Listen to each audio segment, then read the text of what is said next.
ओम सहनाववतु सहनौ भुनक्तु सह वीर्यंकरवावहै तेजस्विनावधीतमस्तु मा विद्विषावहै। ओम शांति शांति शांति।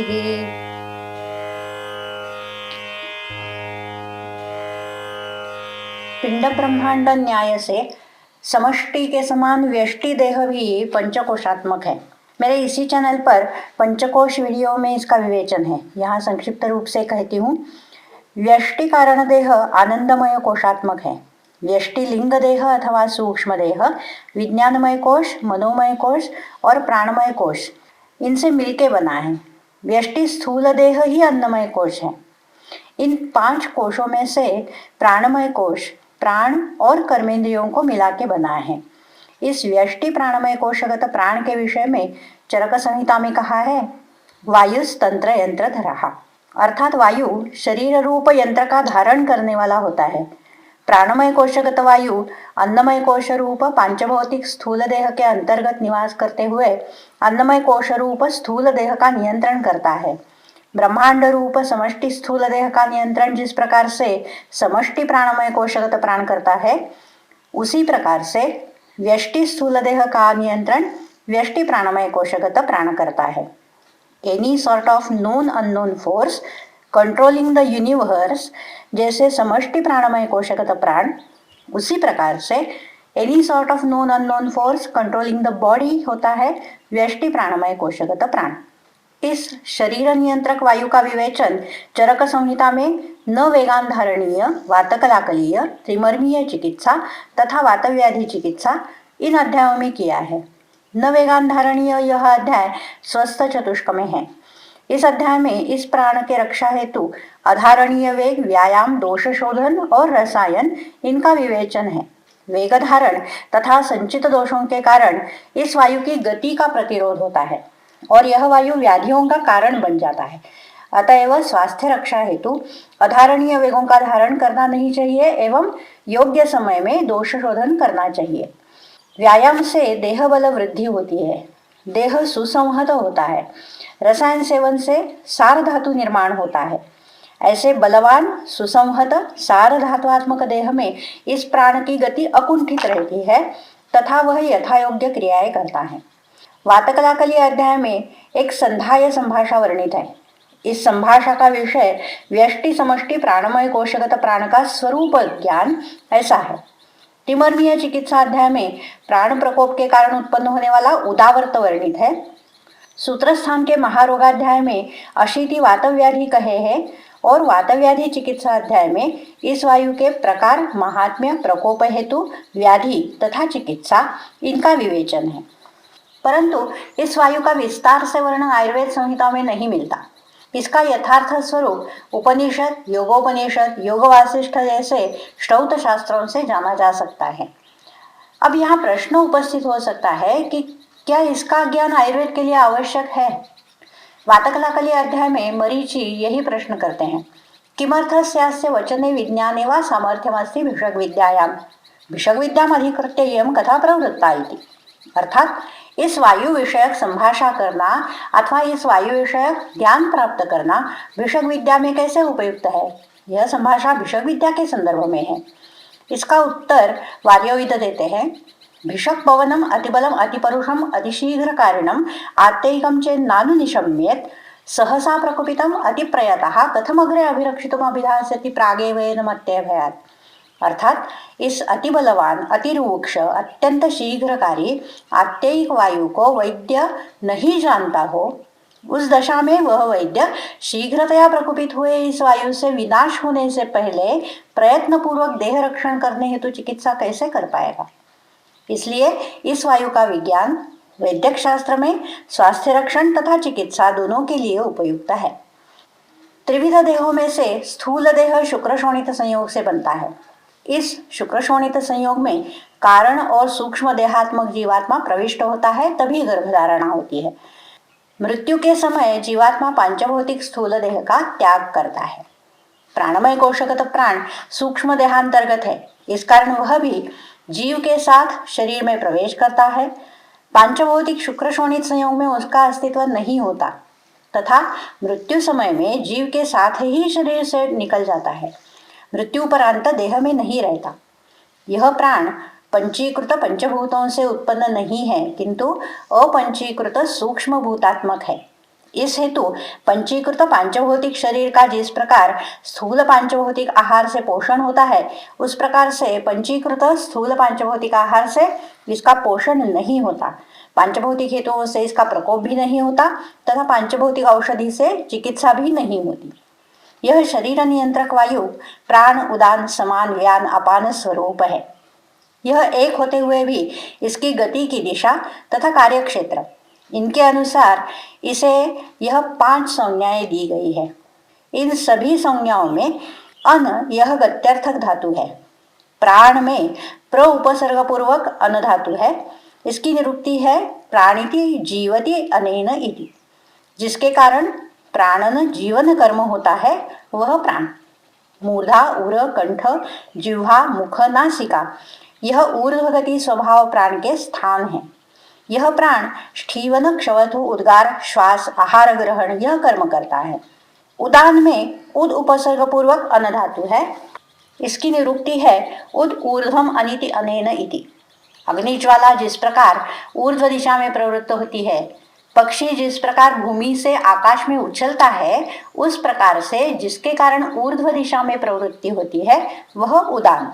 यह ऊर्ध्व गति ऊपर खींचने वाला उदान नाभि उर कंठ इन स्थानों में रहता है तथा वाणी का प्रवर्तन प्रयत्न उत्साह बलवर्ण निष्पत्ति जैसे कर्म करता है। समान में सम उपसर्ग पूर्वक अन धातु है। इसकी निरुक्ति है समन्तात अनिति अनेन इति। जिसकी सहायता से सभी दिशाओं में गति प्राप्त होती है वह समान। जठराग्नि के पार्श्व में रहते हुए यह अग्नि को बल प्रदान करता है। स्वेदवह स्रोतस अंबुवह स्रोतस तथा दोषवह स्रोतस यह इसके स्थान है। अर्थात सर्वत्र साम्य प्रस्थापित करने वाला यह समान सर्वदेह व्यापी है। व्यान में वि उपसर्ग पूर्वक अन धातु है। इसकी निरुक्ति है व्यानिति सर्व शरीरम व्याप्नोति इति। संपूर्ण शरीर एक ही समय में व्यापने वाला शीघ्र गति व्यान प्रसारण आकुंचन आदि सभी गतियों का कारण है। अपान में अप उपसर्ग पूर्वक अन धातु है। अप अनिति अधोदेशात निस्सरति यह इसकी निरुक्ति है। अप अर्थात अधोभाग से निस्सरण करता है वह अपान।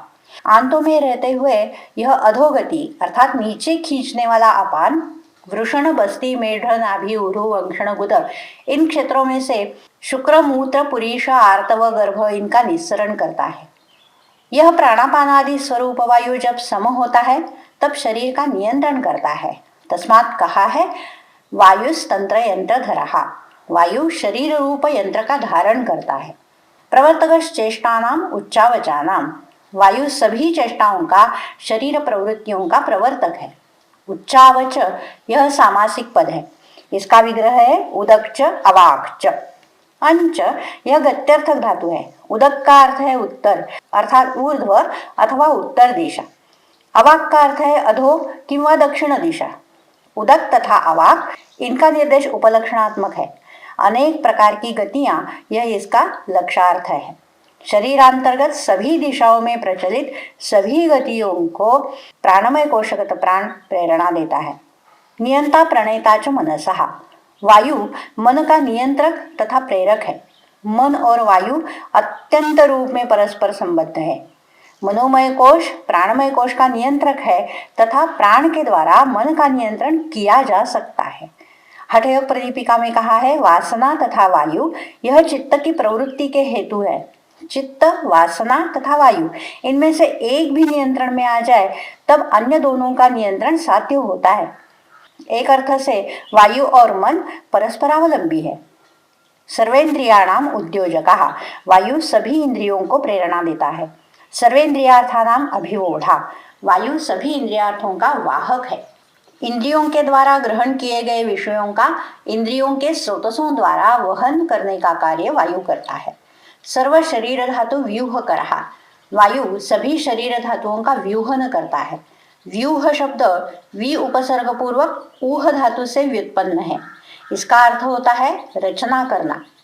जिस प्रकार से समष्टि प्राणमय कोशगत वायु पृथ्वी इत्यादि समष्टि स्थूल शरीरावयवों का विभजन, रचना, आकृति प्रदान करना, व्यक्तता आदि कार्य करता है, उस प्रकार से व्यष्टि प्राणमय कोशगत वायु व्यष्टि स्थूल देहांतर्गत अवयवों का विभजन, रचना, आकृति प्रदान करना, व्यक्तता यह कार्य करता है। संधानकरः शरीरस्य, वायु शरीर का संधान करता है। सम उपसर्ग पूर्वक धा धातु धारण, संघटन इस अर्थ का है। मधु, शहद जैसे संधान कर है, वैसा वायु शरीरावयवों को जोड़ के रखते हुए संधान करता है। प्रवर्तको वाचः, वायु वाणी का प्रवर्तन करता है। प्रकृति स्पर्श शब्दयोः हो, वायु स्पर्श और शब्द का कारण है। स्पर्श वायु का इंद्रियार्थ है तथा वायु शब्दोत्पत्ति का कारण है। श्रोत्र स्पर्शनयोर मूलम, वायु श्रोत्र और स्पर्शन इन इंद्रियों का कारण है। हर्षोत्साहयोर योनिहि, वायु हर्ष अर्थात सुख, आह्लाद तथा उत्साह अर्थात उद्यमशीलता इनका कारण है। समीरणो अग्नेः, वायु अग्नि को प्रेरणा देता है, प्रज्वलित करता है। दोष संशोषण, वायु दोषों का शोषण करता है। क्षेप्ता बहिर्मलानाम, वायु शरीर से मल बाहर फेंकता है। स्थूलाणु स्रोतसाम भेदता, वायु बृहत तथा लघु स्रोतसों का भेदन करता है। गर्भधारण पश्चात बीज में लघु बृहत स्रोतसों का निर्माण करता है। कर्ता गर्भाकृति नाम, बीज से पूर्णाकार गर्भ निर्माण करता है। गर्भ की विशिष्ट आकृति, आकार, रूप इनका कर्ता निर्माता होता है। आयुषो अनुवृत्ति प्रत्यय भूता, वायु आयु की अनुवृत्ति अर्थात निरंतरता का कारण है। वायु के कार्य एक श्लोक में संक्षेप से कहे हैं। उत्साहोच्छ्वास निश्वास चेष्टा धातु गति समा, समो मोक्षो गतिमताम, वायोकर्म अविकारजम। उत्साह, उच्छ्वास, निश्वास प्रवृत्तियां धातुओं के समकार्य, वेगों का यथायोग्य उत्सर्जन, यह प्राकृत वायु के कार्य है। यही वायु यदि विकृत हो जाए तो शरीरम नाना विधि विकार ही उपतपति, शरीर को विविध विकारों से क्लेश देता है। बलवर्ण सुखायुषाम उपघाताय, यहाँ कल्पते अध्याहृत है। बलवर्ण सुख आयु इनका विनाश करता है। मनः व्याहर्षयति, मन खेदित करता है। सर्वेंद्रियाणि उपहंति, सभी इंद्रियों का नाश करता है, इंद्रियों की कार्य शक्ति नष्ट करता है। विनिहंति गर्भान, विकृतिम आपादयति, अतिकालम वा धारयति, गर्भ का विनाश करता है, गर्भ में विकृति उत्पन्न करता है, गर्भ अधिक काल गर्भाशय में रखता है, योग्य समय में प्रसूति नहीं होती। भय शोक मोह दैन्य अति प्रलापान जनयति, भय शोक मोह दैन्य अति प्रलाप उत्पन्न करता है। प्राणान उपरुणंति, प्राणनाश करता है। शरीर में इस वायु के आश्रय हैं कुंडलिनी, सुषुम्ना, इंद्रिय प्राणवह स्रोतस, प्राणवह स्रोतस, रक्त तथा पक्वाधान। यह सूक्ष्म देहगत वायु इन आश्रयों में रहते हुए सभी प्राकृत विकृत कार्य करता है।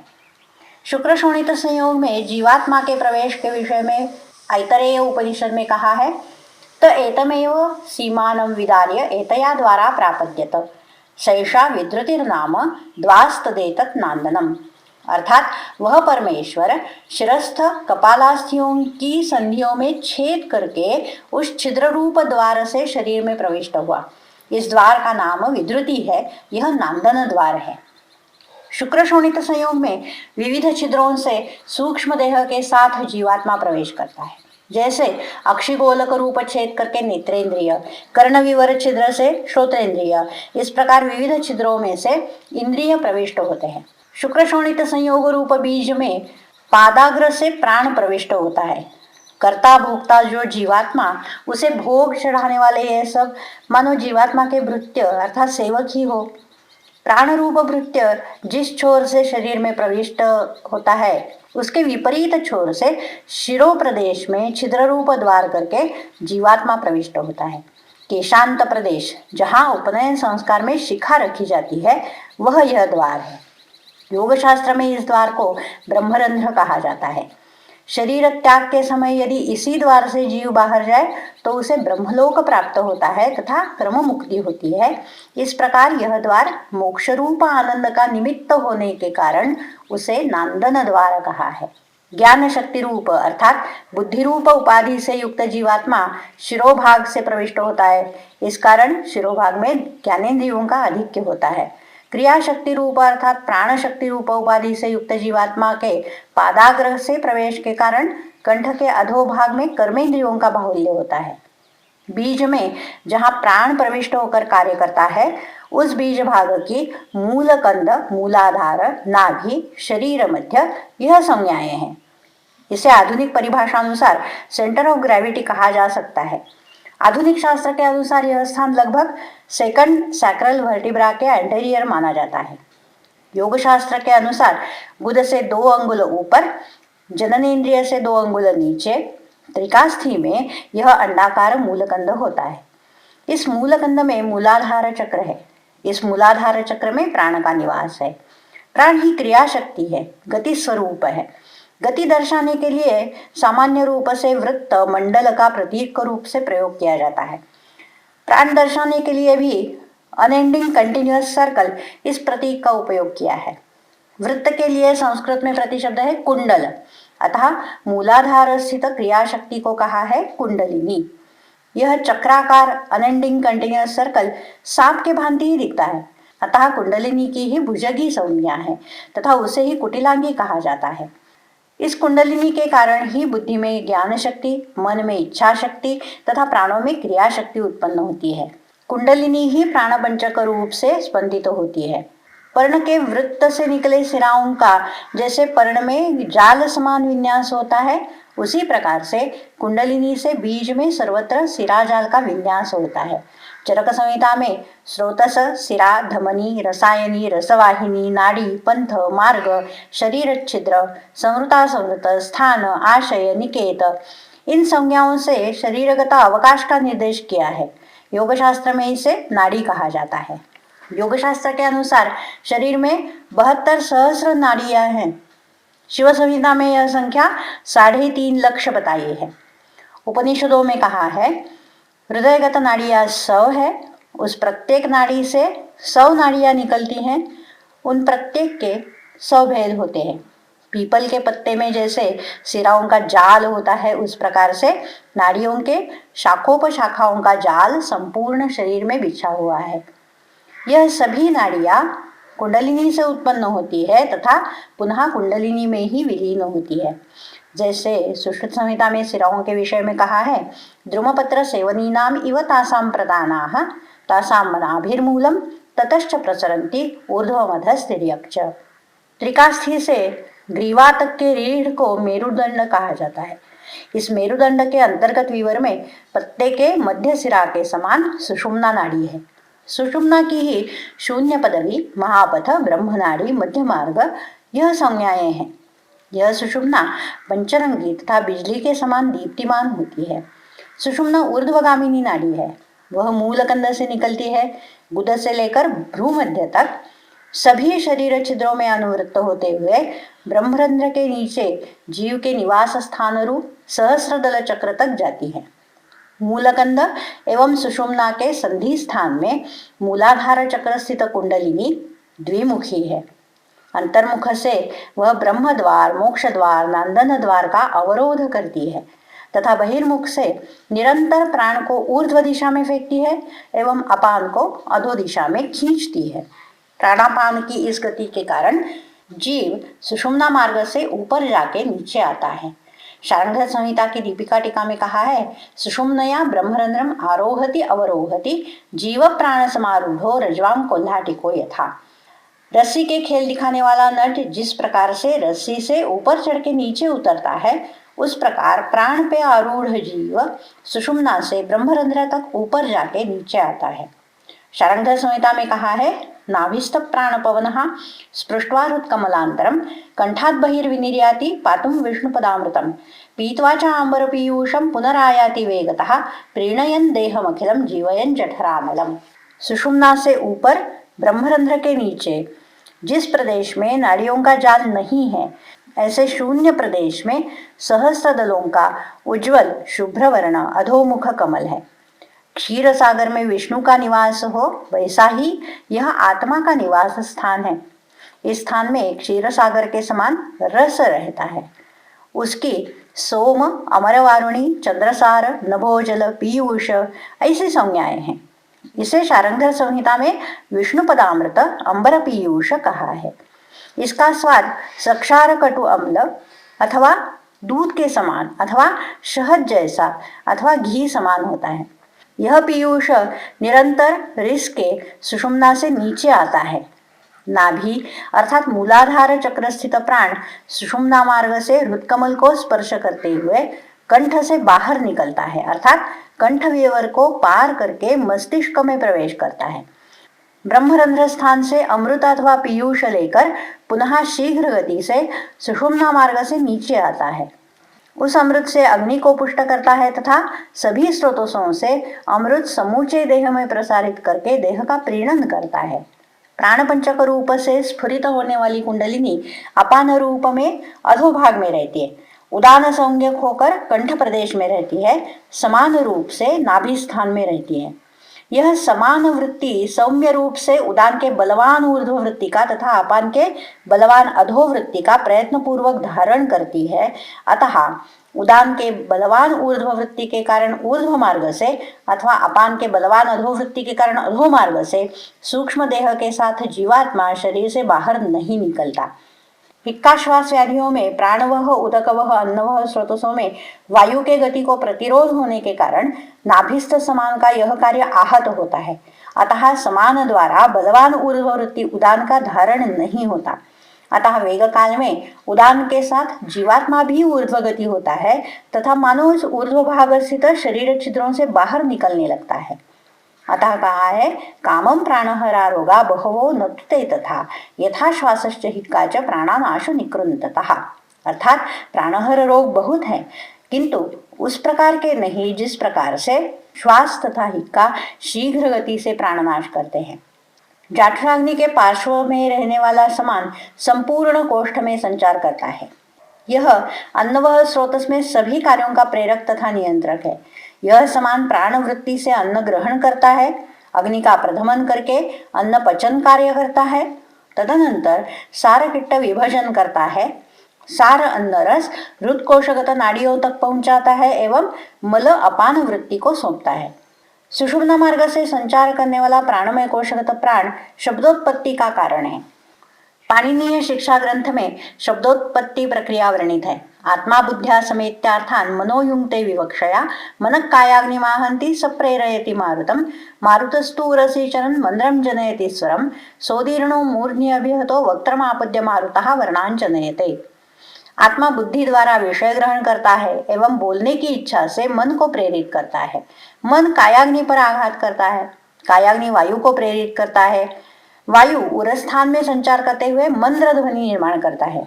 वही वायु उदीर्ण अर्थात गतिमान होकर मूर्धा स्थान पर आघात करता है तथा मुख में कंठ तालु आदि अवयवों को स्पर्श करके वर्ण उत्पन्न करता है। वाणी के विषय में कहा है चत्वारि वाक् परिमिता पदानि तानि विदुर ब्राह्मणा ये मनीषिणः गुहात्रीणि निहिता नेंगयन्ति तुरीयम वाचो मनुष्या वदन्ति। वाक् अर्थात वाणी चतुष्पद है जिसे विद्वान ब्राह्मण जानते हैं। उनमें से 3 गुहा में स्थित है, बुद्धिगम्य नहीं है। तुरीय अर्थात चौथी वाणी मनुष्य बोलते हैं। योगोपनिषदों में चतुष्पद वाणी की उच्चारण प्रक्रिया वर्णित है। मूलाधार चक्र के स्थान में कुंडलिनी के स्फुरण के कारण अत्यंत सूक्ष्म नाद उत्पन्न होता है। वह नाद प्राण संयोग से नाभि, हृदय, कंठ इन स्थानों में उत्तरोत्तर अधिक व्यक्त होता जाता है। मूलाधार में उत्पन्न इस नाद को परावाणी कहते हैं। वह नाद ऊर्ध्व गति से नाभि स्थान स्थित मणिपुर चक्र तक आता है, तब उसे पश्यंती वाणी कहा जाता है। वह नाद हृदय स्थान स्थित अनाहत चक्र तक आकर बुद्धि से संयुक्त होता है, तब उसे मध्यमा वाणी कहा जाता है। पश्चात कंठ स्थान स्थित विशुद्ध चक्र पर्यंत आकर मुख के विविध स्थानों से संयुक्त होकर वर्ण अथवा शब्द रूप से व्यक्त होता है, तब उसे वैखरी वाणी कहा जाता है। वायु जैसे वाणी के प्रवर्तन का हेतु है, वैसे सभी इंद्रियों का प्रवर्तक भी यही सूक्ष्म देहगत प्राण है। चरक सिद्धि स्थान में कहा है शिरसि इंद्रियाणि इंद्रिय प्राणवाहानि च स्रोतांसि सूर्यमिव गभस्तया संश्रितानि। अर्थात सूर्य के आश्रय से जैसे किरण रहते हैं, तद्वत शिरस्थान में इंद्रियां तथा इंद्रिय प्राणवह स्रोतस आश्रित है। सूर्य से किरण निकलते हैं, वैसे ही मस्तिष्क से इंद्रिय प्राणवह स्रोतस निकल के सर्वत्र प्रसारित होती हैं। इनके आश्रय से वायु इंद्रियों का तथा इंद्रियार्थों का वहन करता है एवं ज्ञान ग्रहण में सहायक होता है। शरीर धारण के लिए बाह्य सृष्टि से अन्न, जल तथा वायु का ग्रहण किया जाता है। इनका ग्रहण परिणमन करने वाले स्रोतस हैं अन्नवह, उदकवह तथा प्राणवह स्रोतस। अन्न और जल से जैसे शरीर का पोषण होता है वैसे वायु से भी होता है। प्राणवह स्रोतस द्वारा बाह्य सृष्टि से स्थूल पांचभौतिक वायु का ग्रहण किया जाता है। संपूर्ण देहगत स्थूल वायु का उससे पोषण होता है तथा मलभूत वायु का उत्सर्जन किया जाता है। इस प्राणवह स्रोतस का मूल स्थान हृदय है। सुश्रुत संहिता में कहा है, शोणित कफ प्रसादजम हृदयम यदाश्रया ही धमन्य प्राणवाहा। रक्त और कफ के प्रसाद से प्रसन्न सार अंश से हृदय का निर्माण हुआ है। इस हृदय के आश्रय से प्राणवह धमनियां रहती हैं। प्राणवहानाम स्रोतसाम हृदय मूलम महास्रोतश्च। चरक संहिता में प्राणवह स्रोतस का मूल हृदय तथा सभी कोष्ठांगों का आश्रयभूत महास्रोतस कहा है। प्राणवहानाम स्रोतसाम हृदयम रसवाहिन्यश्च धमन्यः। सुश्रुत संहिता में प्राणवह स्रोतस का मूल हृदय तथा रसवह धमनियां कहा है। अर्थात हृदय द्वारा ग्रहण किए गए शरीर धारक वायु का वहन रसवह स्रोतस से संपूर्ण शरीर में होता है। इसी रसवह स्रोतसों से रक्त का भी वहन होता है। चरक संहिता में कहा है, प्राणः शोणितम ही अनुवर्तते। अर्थात प्राण रक्त का अनुवर्तन करता है। प्राण का वहन रक्त द्वारा होता है। कंडरा तथा सिरा रक्त के उपधातु हैं। इनमें से सिराएं ही मेद से स्नेह लेकर स्नायु में प्रवर्तित होती है।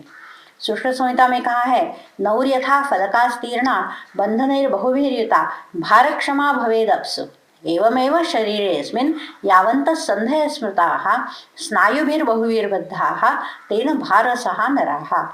बहुत सारे बंधनों से बंधी हुई अनेक फलकों की नौका जैसे पानी में भार वहन के लिए सक्षम होती है, वैसे ही शरीर में जितने संधि हैं वह अनेक स्नायुओं से बंधे हुए हैं।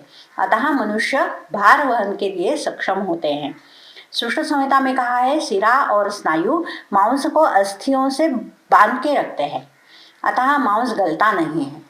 एवं रक्त के उपधातु सिरा तथा स्नायु के आश्रय से सूक्ष्म देहगत प्राण शरीर का बंधन करता है, सभी क्रियाओं को प्रेरित तथा नियंत्रित करता है।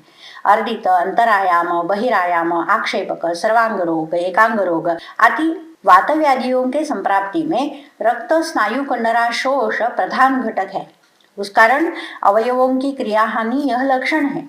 अतः इन सभी की चिकित्सा में रक्तवर्धन, रक्त प्रसादन करना अतीव आवश्यक है।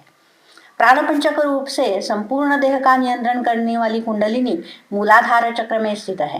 प्राण जिन नाड़ियों के आश्रय से शरीर में संचार करता है वह सभी नाड़ियां कुंडलिनी से उत्पन्न है एवं सभी नदियां जैसे सागर में समा जाती है उसी प्रकार से नाड़ियां पुनः कुंडलिनी में विलीन हो जाती है। प्राण की नियंत्रक कुंडलिनी के स्थान से समीपवर्ती बहिर्मुख स्रोत से गुद मार्ग से पक्वाशय में विधिवत प्रविष्ट निरूह कुंडलिनी के अथवा प्राणमय कोशगत प्राण के बल के कारण शीघ्र गति से सभी स्रोतसों में व्याप्त हो जाता है। अपना कार्य करके पुनः शीघ्र गति से पक्वाशय में लौटता है। पक्वाशय में विधिवत प्रविष्ट स्नेह का अग्नि के ऊष्मा के कारण शोषण होता है। स्नेह के कारण मूलाधार को बल प्राप्त होता है तथा प्राण की गति अकुंठित रहती है। कुंडलिनी के बल से स्नेह सभी स्रोतों में शीघ्र गति से व्याप्त होता है। एवं रीत्या पक्वाशय के माध्यम से कुंडलिनी द्वारा संपूर्ण देहाश्रित प्राणमय कोशगत प्राण का नियंत्रण हो सकता है। यह सूक्ष्म देहगत प्राण का स्थूल देहगत वायु से अत्यंत भिन्न स्वरूप है। स्थूल पांचभौतिक वायु के प्रकोप के कारण होने वाले व्याधियों से प्राणमय कोशगत वायु के प्रकोप के कारण होने वाले व्याधि भी अत्यंत भिन्न स्वरूप के होते हैं। सूक्ष्म देहगत प्राणापान आदि स्वरूप वायु पंचीकृत पांचभौतिक नहीं है, अतः पांचभौतिक द्रव्यों से इसका पोषण, प्रकोप किंवा प्रशमन नहीं होता। वातकलाकालीय अध्याय के आरंभ में संभाषा के विषय संक्षेप से बताए हैं। इनमें एक प्रश्न है, कथन चैनम असंघातवंतम अनवस्थितम अनासाद्य प्रकोपण प्रशमनानि प्रकोपयन्ति प्रशमयन्ति वा। यह वायु असंघात रूप है। पित्त तथा कफ के समान अवयव संघात यह इसका स्वरूप नहीं है एवं यह अतीव शीघ्र गति होने के कारण अनवस्थित अर्थात कहीं भी स्थिर ना होने वाला है। अतः पांचभौतिक द्रव्य उसे प्राप्त ही नहीं कर सकते। उस दशा में प्रकोपन प्रशमन द्रव्य इसका प्रकोप अथवा प्रशम कैसे करते हैं? इसका उत्तर दिया है, वात प्रकोपणानि खलु रूक्ष लघु शीत दारुण खर विशद सुशिर कराणी शरीराणाम। वात प्रकोपण हेतु शरीर को रूक्ष लघु शीत दारुण खर विशद सुशिर करते हैं। तथा विधेषु शरीरेषु वायुराश्रयं गत्वा आप्यायमानः प्रकोपम आपद्यते। ऐसे रूक्ष लघु शीतादि स्वभाव शरीर में इस वायु को आश्रय मिलता है एवं उसका आप्यायन होता है, अतः उसका प्रकोप होता है। इसी प्रकार वात प्रशमनानि पुनः स्निग्ध गुरुष्ण श्लक्ष्ण मृदु पिच्छिल घनकराणि शरीराणाम। वात प्रशमन हेतु शरीर को स्निग्ध गुरु उष्ण श्लक्ष्ण मृदु पिच्छिल घन करते हैं। तथा विधेषु शरीरेषु वायुर असज्जमानश्चरन् प्रशांतिम आपद्यते। ऐसे स्निग्ध गुरुष्णादि स्वभाव शरीर में वायु की गति का प्रतिरोध नहीं होता, अतः उसका प्रशम होता है। वातव्याधि चिकित्सा अध्याय में भी कहा है, देहे स्रोतांसि रिक्तानि पूरयित्वा अनुलोबली करोति विविधान व्याधि। रिक्त स्रोतसों में आश्रय पाकर बलवान वायु विविध व्याधि उत्पन्न करता है। रिक्त शब्द का अर्थ चक्रपाणी टीका में किया है, स्नेहादि गुण शून्य। धातुक्षय तथा मार्गावरोध इन दो हेतुओं से ही वायु का प्रकोप होता है। धातुक्षय का अर्थ चक्रपाणी कहते हैं सारक्षय, जो स्नेहादि गुण शून्यता दर्शाता है। धातुक्षय एवं मार्गावरोध के कारण वायु के गति का प्रतिरोध होता है, इस हेतु उसका प्रकोप हो जाता है। इस वायु के प्रकोप के कारण संभाव्य 80 वातव्याधि सूत्र स्थान में गणित है। चिकित्सा स्थान में अर्दित, अंतरायाम, बहिरायाम, हनुस्तंभ, आक्षेपक, दंडक, सर्वांग रोग, एकांग रोग, गृध्रसी, खल्ली, उदावर्त, आवृतवात इन विकारों का विवरण है। प्राणमय कोशगत वायु के प्रकोप के कारण होने वाले व्याधि शीघ्रतया अभिव्यक्त होते हैं, चिकित्सा के लिए अल्पकाल उपलब्ध होता है। इन विकारों में आत्ययिक लक्षण उत्पन्न हो सकते हैं तथा मृत्यु भी हो सकती है। इस वायु की चिकित्सा करना दुष्कर होता है तथा पुनः आरोग्य स्थापित होना भी कठिन होता है, अतः प्रयत्न यही होना चाहिए कि इसका प्रकोप ही ना हो। यह रोगानुत्पादन चिकित्सा सूत्रस्थान के स्वस्थ चतुष्क में वर्णित है। एक तो है शारीर वेगों का उदीरण तथा धारण ना करना, जिससे वायु अनुलोम रहेगा। दूसरा है व्यायाम, रसायन, स्नेहन से धातुओं के सारत्व का रक्षण करना, जिससे वायु को बल मिलेगा तथा इसकी गति अकुंठित रहेगी। एवं तीसरा है योग्य समय में दोष शोधन करना, जिससे कि स्रोत शुद्ध रहे और दोषों से मार्गावरोध ना हो। प्राणों प्रकोप से होने वाले व्याधि 1 वर्ष में चिकित्सा करने से साध्य हो सकते हैं, प्रायः इतना समय भी उपलब्ध नहीं होता। अतः इस वायु के कारण शरीर की अधिक क्षति होने से पहले अथवा प्राणनाश होने से पहले शीघ्रतया इसकी चिकित्सा करना आवश्यक है। परंतु ना इसका शोधन हो सकता है, ना ही पंचभौतिक द्रव्यों से इसकी चिकित्सा हो सकती है। यहाँ केवल धातुक्षय एवं मार्गावरोध की चिकित्सा हो सकती है। शोधन से संचिति दूर करके मार्गावरोध की चिकित्सा करनी चाहिए। स्नेहन से धातु और स्रोतस स्निग्ध होने से वायु की गति अकुंठित रहती है, परंतु उस हेतु अल्पकाल में अधिक मार्गों से अधिक मात्रा में स्नेहन करना चाहिए। रसायन से धातु सारता प्रस्थापित करनी चाहिए। विशेषतः रक्त धातु का प्रसादन ब्रूहण आवश्यक है। इसके अनुलोमन के लिए त्रासन अर्थात शॉक ट्रीटमेंट, प्राणायाम तथा निरूह यह चिकित्साएं उपयुक्त है। इनसे प्रतिलोम प्राण शीघ्रतया अनुलोम हो जाता है। इस वीडियो में मैंने प्राण का स्वरूप स्पष्ट किया है तथा निदान चिकित्सा का संक्षिप्त वर्णन किया है। निदान चिकित्सा विस्तार से अन्य वीडियोज में देखेंगे। ऐसे ही वीडियोज के लिए मेरा चैनल सब्सक्राइब कीजिएगा। आपके अगर कोई प्रश्न हो, सूचना हो तो नीचे कमेंट बॉक्स में लिखिएगा या फिर मुझे मेल कीजिएगा। मेरा मेल आईडी है amruta.karatu@gmail.com। धन्यवाद।